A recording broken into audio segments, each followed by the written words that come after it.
सत साहेब, बंदी छोड़ कबीर साहेब की जय, स्वामी राम देवानंद जी महाराज की जय, बंदी छोड़ पूर्ण ब्रह्म पूर्ण परमेश्वर सतगुरु संत रामपाल जी महाराज की जय हो। भगत भाइयों और बहनों को सत साहेब और जगत वाले भाइयों और बहनों को राम राम एवं नमस्कार। मैं झारखंड से वीरेंद्र महतो, मेरा मोबाइल नंबर 9699470815 9699470815। भगत भाइयों, ये पुस्तक है ज्ञान अमृत एवं षड्यंत्र का विष पुस्तक। इस पुस्तक में संत रामपाल जी महाराज के ऊपर कितने केस लगे हैं वो सभी केसों का जजमेंट इसमें दिया है। इसमें छुड़ानी धाम से लेकर बरवाला कांड तक पूरा काला चिट्ठा दिया है। इसमें राष्ट्रीय समाज सेवा समिति के 51 पदाधिकारियों गुंडों का नाम इसमें पूरा काला चिट्ठा दिया है। इसमें पवन ठग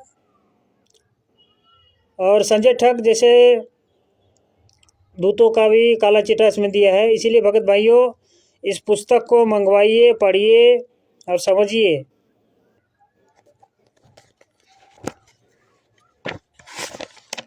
गुरु जी ने सत्संग में बोले हैं कि नारी कहावई पीव की रहे और संग सोए, जार सदा मन में बसे तो खसम खुशी को हो। यानी कि श्रद्धा किसी और में, चाहत किसी और में और मतलब किसी और से। सतगुरुदेव जी ने स्पष्ट शब्दों में कहा है कि दुष्टा में कबीर परमात्मा आते हैं तो मना करते कि नहीं, अपने गुरु जी की मानो, उनसे नाम दीक्षा व उपदेश लो। और दुष्ट आत्मा के पास जाते हो, मुझे तो बस गुरु जी कहे और आस्था दूसरे में रख लिया। यानी कि तुम चाहत किसी और से और मुलाकात किसी और से, तो ये आन उपासना हो गई और आपका हर कुछ खराब नाश हो जाता है। कबीर परमात्मा का 624 वर्ष पहले 64 आशीष हो गए थे। कबीर जी ने कभी नहीं कहा कि मेरे अलावे उनमें कबीर भगवान आते हैं और जाके पूज लो। उन दुष्ट ने ही बहका रखी है कि गुरु जी ने कहा है तुम ऐसे करो वैसे करो, उसको भगवान मानो और गुरु जी को नहीं बताना, नहीं तो गुरु जी नाराज हो जाएंगे। 624 वर्ष पहले जब कबीर साहब आए थे तो उन्होंने कभी भी अपने अलावा किसी को नाम दीक्षा देने का आदेश नहीं दिया था। और ये लोगों ने क्या सेटिंग कर दिया था, एक लेडीज को तैयार कर लिया था, उनको नाम दीक्षा देने का वो सिस्टम चालू कर दिया था। गुरु जी को बताया नहीं था, ये लोग चुपके करता था ये लोग, ताकि भगत लोग अनजान रहे। और डरा भी देते थे कि नहीं, गुरु जी को बताना नहीं, नाराज हो जाएंगे गुरु जी। इसके लिए मंद बुद्धि वालों ने मान ली कि गुरु जी का आदेश है। कुछ ऐसी 10-20 दिन बकवास चली थी, फिर सेट हो गई। यानी कि जब गुरु जी बरवाला आश्रम में 2008 के टाइम पे सत्संग करते थे, उस समय 10-20 दिन मतलब ऐसा बकवास कर रहा था, ये लोग सिस्टम चालू कर रहा था स्त्री द्वारा नाम दीक्षा देने के लिए। तो गुरु जी को मालूम पड़ गया, तो गुरु जी ने सत्संग में बता चुका, तो फिर बाद में वो लोग सेटलमेंट हो गया, ठीक हो गया, क्षमा माफ़ी मांग लिया, बाद में सेट हो गया। बाद में ये लोगों ने स्त्री द्वारा दीक्षा देना बंद करवा दिया। और गुरुजी से पूछोगे कि क्या गुरुजी आपने ऐसा आदेश दिया है, तो क्या मैं नाराज हो जाऊंगा? नहीं, ऐसी कुसंगति होती है जो बर्बाद करती है, और उन्हीं को बर्बाद करती है जो मंदबुद्धि के होते हैं। ज्ञानवान तुरंत सोच लेते हैं कि ये कोई बात हुई, इतने दिन हो गए, 15 साल हो गए, गुरुजी ने ऐसी कोई दोगली बात नहीं कही।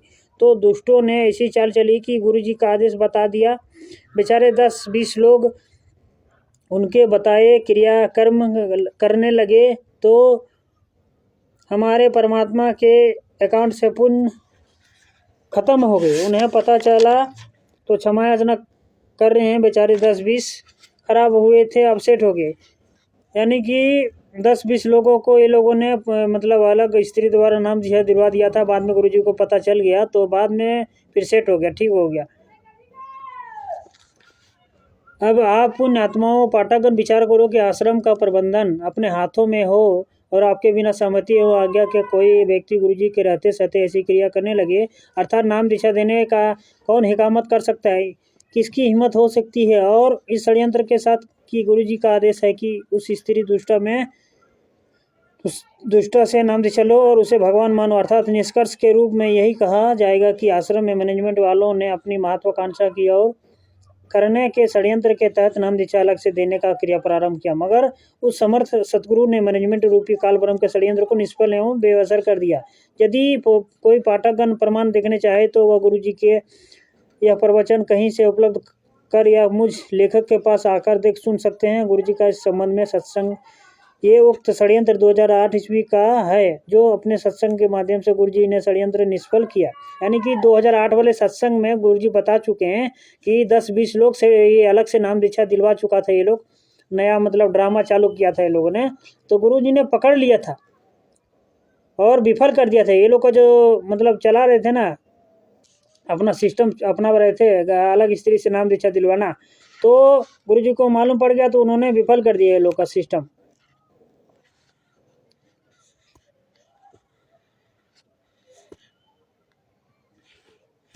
तो भगत भाइयों, ये पुस्तक को आप मंगवाइए और पढ़िए, क्योंकि आपको बताया जा रहा है कि नामदान सेंटर वाले संचालक कोऑर्डिनेटर स्टेट कोऑर्डिनेटर वाले बताते हैं कि ये पुस्तक नहीं पढ़ना चाहिए। इस पुस्तक में क्या लिखा है, संत रामपाल जी महाराज के बारे में जितने भी केस लगे हैं, कितने केस मतलब उनका चल रहे हैं, ये सारे केसों का जजमेंट इसमें दिया है भगत भाइयों। इसीलिए ये जो नामदान सेंटर वाले हैं ये लोग इसीलिए न पढ़ने बोलते हैं, ताकि आप सच्चाई जान सको, मतलब जान ना जाओ।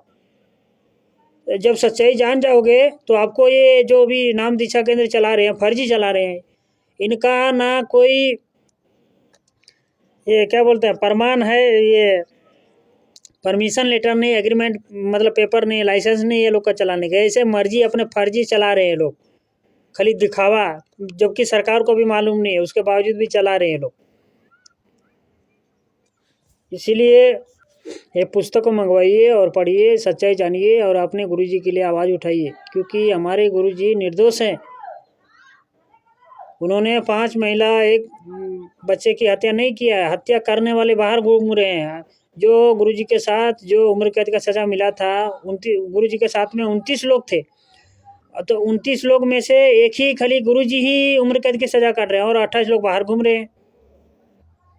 इसीलिए आप ये पुस्तक को मंगवाइए, पढ़िए और समझिए और गुरु जी के लिए आप आवाज़ उठाइए। नहीं उठाएं, आप यदि आवाज़ नहीं उठाएंगे तो फिर बाद में ये बात बनने वाला नहीं है भगत भाइयों। इसीलिए गुरु जी के रहते सहते, इस धरती पर रहते सहते आप आवाज़ उठाइए,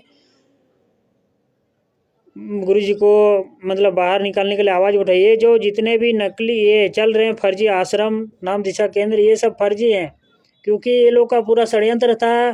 सिस्टम मतलब पहले से ये लोग तैयार कर रहे थे और उस षड्यंत्र के तहत गुरु जी को फंसा कर ये लोगों ने 500 से भी अधिक पूरे दुनिया में नाम दीक्षा केंद्र खोला है। अब 2000 गुरु जी के 2014 से पहले जितने भी भगत लोग नाम दीक्षा लेना चाहते थे तो वो जाकर आश्रम में लेते थे, जाके डायरेक्ट गुरु जी से नाम दीक्षा आश्रम में जाके लेते थे। जबकि ये लोगों ने 2012 से सिस्टम चालू कर दिया था डीवीडी द्वारा नाम दीक्षा देना गुरु जी के रहते सहते, जबकि गुरु जी को मालूम भी नहीं था। तो आप लोग को क्या लगता है डीवीडी का वो जो नाम दीक्षा दे रहा है क्या गुरु जी का वो आदेश है? नहीं, गुरु जी का आदेश नहीं है। ये लोग अपना धंधा बिजनेस चला रहे हैं और अपना ये सिस्टम अपना दुकान चला रहे हैं ये लोग। इसलिए भगत भाइयों, ये पुस्तक मंगवाइए, पढ़िए और समझिए और अपने निर्दोष संत रामपाल जी महाराज के लिए आवाज़ उठाइए। और ख़ास करके जगत वाले भाइयों से निवेदन करना चाहता हूँ, जहाँ भी ये जीने की राह पुस्तक हो गया और ये कबीर परमेश्वर हो गया और ये ज्ञान गंगा पुस्तक हो गया, यानी कि जितने भी और भी सारे जितने भी संत रामपाल जी महाराज के नाम से फर्जी पुस्तक जितना भी प्रचार करते हुए मिले, उनको ये जूते से मारो, जूते से। क्योंकि संत रामपाल जी के रहते सहते ये लोग ने पूरा सिस्टम बना लिया था प्रचार करने के लिए, और ये संत रामपाल जी महाराज के लिखे हुए पुस्तक नहीं है। ये सब ये लोग संत रामपाल जी महाराज को बदनाम करने के लिए ये पुस्तकों में अभद्र तरीके से शब्द लिखे हैं देवी देवताओं के बारे में। ताकि फंसे तो फंसे संत रामपाल जी महाराज। इसमें ट्रस्ट का नाम नहीं लिखा है, ट्रस्ट का नाम नहीं लिखा है, इसको छाप कौन रहा है उसका बराबर पता नहीं है। और ये भगत वो मूर्ख भगत चल देता है प्रचार करने के लिए, गुरुजी का आदेश है, गुरुजी का आदेश है, जबकि गुरुजी का कोई आदेश नहीं रहता है। उसके बावजूद भी ये लोग सोचते समझते नहीं है और चल देते हैं प्रचार करने के लिए। इसीलिए जगत वाले भाइयों से निवेदन है कि जहाँ भी ये पुस्तक दिखे प्रचार करने के लिए तो उनको ये जूते से मारो, जूते से, और उनको 100 नंबर डायल करके पुलिस के हवाले कर दो ताकि वो दोबारा ऐसा गलती करे नहीं। और उनको पूछो कि ये पुस्तक कौन देता है प्रचार करने के लिए, किसने बोला है, कहाँ छपता है, और उसके हवाले कर दो, पुलिस के हवाले कर दो। और भगत भाइयों, आप ये पुस्तक जो है ये मंगवाइए और पढ़िए, और संत रामपाल जी महाराज के खिलाफ जितने भी अत्याचार हुए हैं उनके बारे में जानकारी कीजिए और अपने निर्दोष संत रामपाल जी महाराज के लिए आवाज़ उठाइए। मैं वीरेंद्र महतो, झारखंड से। मेरा मोबाइल नंबर 9699470815। सत साहिब बंदी छोड़ सतगुरु संत रामपाल जी महाराज की जय हो।